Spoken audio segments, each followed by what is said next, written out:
Ngayong alam na ninyo ang mga mahalagang tuntunin na ito, simulan na natin ang pagtalakay kung paano sasagutan ng tama ang Family Assessment Form. Makinig na mabuti at maaaring magtanong kung may mga bagay na hindi pa malinaw sa inyo. Tandaan, ang integridad ng listahan ng database ay nakabatay sa mga tamang impormasyon na inyong makukuha gamit ang FAF. Pagsusulat sa Family Assessment Form. Bago natin talakayin ang bawat bahagi ng FAF, isa-isahin muna natin ang ilan sa mga tuntuning dapat tandaan sa pagsusulat sa FAF. Una, sumulat ng maayos gamit ang block letters. Ang lahat ng impormasyong maitatala sa FAF ay papasok sa listahan ng database.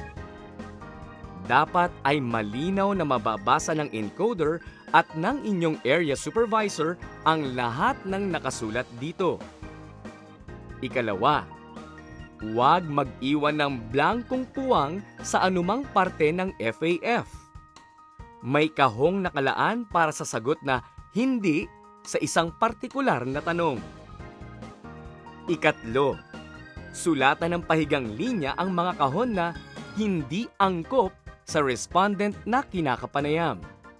Ikaapat, bago tapusin ang interview, balikan ang mga sagot na ibinigay ng inyong respondent at tiyakin na lahat ng sagot ay maayos na naisulat.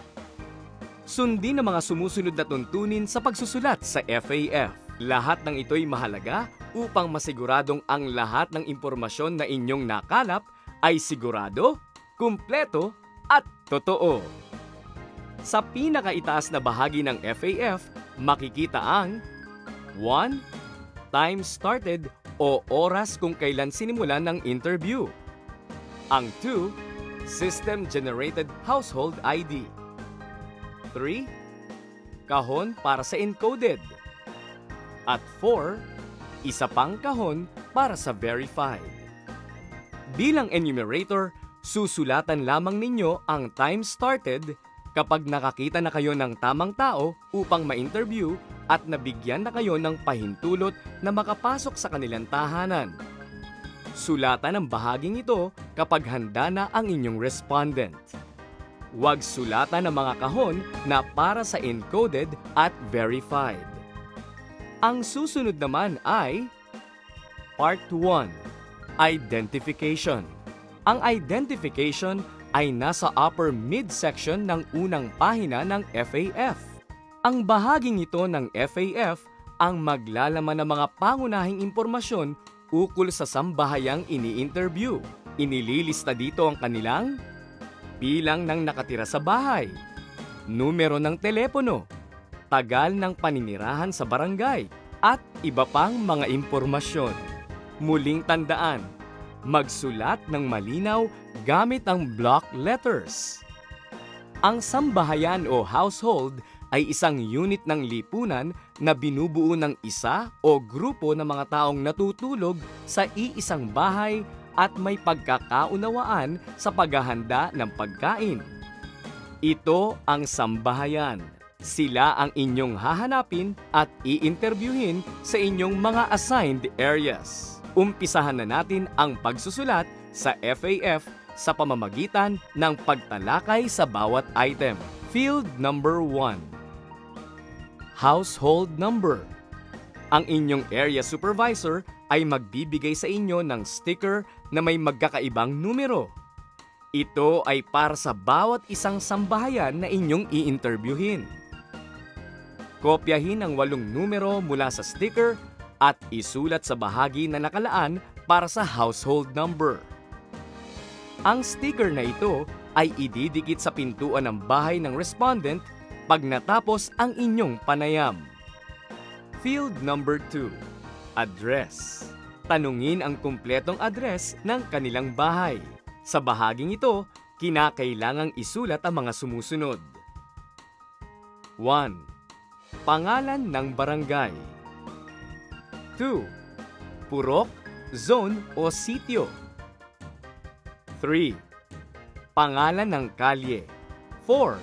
ang eksaktong numero ng tinitirhang bahay at ganun na rin ang 5, pangalan ng munisipalidad o lungsod. 6. Lalawigan at panghuli, ang 7, rehiyon.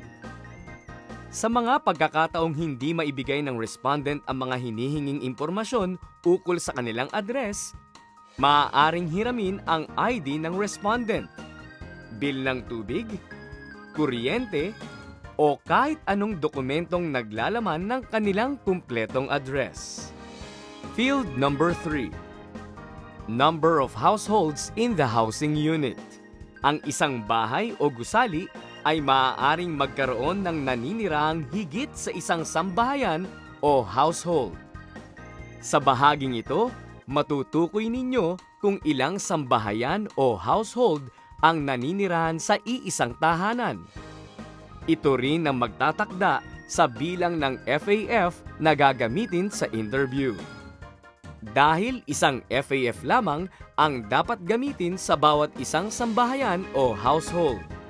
Kung may dalawa o higit pang sambahayan ang magkakasamang naninirahan, kinakailangang ang bawat isang sambahayan ay magkakahiwalay na interbyuhin at may kanya-kanyang FAF na sasagutin.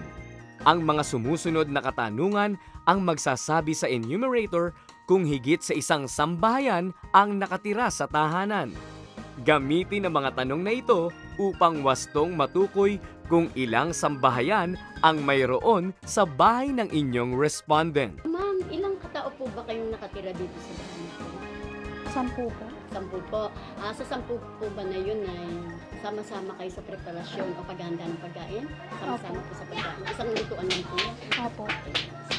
Batay sa mga sagot ng respondent ni Enumerator 1, masasabi nating isang sambahayan o household lamang ang naninirahan sa kanilang tahanan. Kung kaya dito sa field number 3, ang dapat na imarka sa kahon ay 01. Tingnan naman natin ang mangyayari kay Enumerator 2 sa kanyang panayam. Nanay, ilang tao po ang naninirahan sa bahay na ito? Bali 10 po. Doon po sa 10 yun, sama-sama po ba sa preparasyon at paghahanda ng pagkain sa araw-araw? Ay, hindi po. 8 lang po kami ang sama-sama sa pagkain. Ang dalawa, halos kanya-kanya na sila. Mapapansing batay naman sa mga sagot ng respondent ni Enumerator 2, malinaw na mayroong 2 sambahayan o household ang naninirahan sa kanilang tahanan. Kaya dito sa field number 3, ang dapat namang imarka sa kahon ay 02. Field number 4. Contact number. Tanungin ang numero ng telepono o ng cellphone ng inyong respondent. Siguraduhing tama at malinaw na maisulat ang kumpletong contact details ng inyong respondent. Kung walang telepono, isulat na lamang ang salitang none. Field number 5. Length of stay in barangay. Sa pagsulat dito, itanong ito. Sa bahaging ito ng FAF, ninanais nating makuha ang bilang ng taon ng paninirahan ng sambahayan o household sa kanilang barangay. Kaya't marapat na alamin muna kung sinong miyembro ang may pinakamatagal ng paninirahan dito. Dahil maaari namang hindi ang inyong respondent ang pinakamatagal na naninirahan sa kanilang barangay. Alamin ang kabuuang bilang ng taon ng miyembro na may pinakamatagal na paninirahan sa barangay. Isulat sa loob ng 3 kahon na matatagpuan sa field na ito ang aktwal na bilang ng taon. Huwag i-round off ang numero. Halimbawa, isulat ang 016 kung 16 na taon at 11 buwan ng naninirahan. Samantala, isulat ang 000 kung hindi pa nakakakumpleto ng 1 taong paninirahan. Field number 6. Number of sleeping rooms. Upang maayos na maitala ang mga tamang sagot, tanungin ang respondent ng mga sumusunod. Kung ang respondent ay may ilang mga kwarto o silid tulugan, bilangin ang itinurong mga silid at ilista ang tamang numero sa puwang na nakalaan. Kung wala namang permanenteng kwarto o silid na maipakita, isulat ang 01 sa puwang na inihanda para dito. Tandaan, ang espasyo na may pansamantalang harang tulad ng kurtina at mga kabinet ay hindi maibibilang na hiwalay na silid o kwarto. Sa ngayon, nakumpleto nyo na ang itaas na bahagi ng FAF na nakapaloob ang mga sumusunod. 1. Household number. 2. Address. 3. Number of households in the housing unit. 4. Contact number. 5. Length of stay in barangay. At 6. Number of sleeping rooms. Handa na tayong lumipat sa pangalawang bahagi ng FAF na magsasaad ng mga impormasyong socio-economic.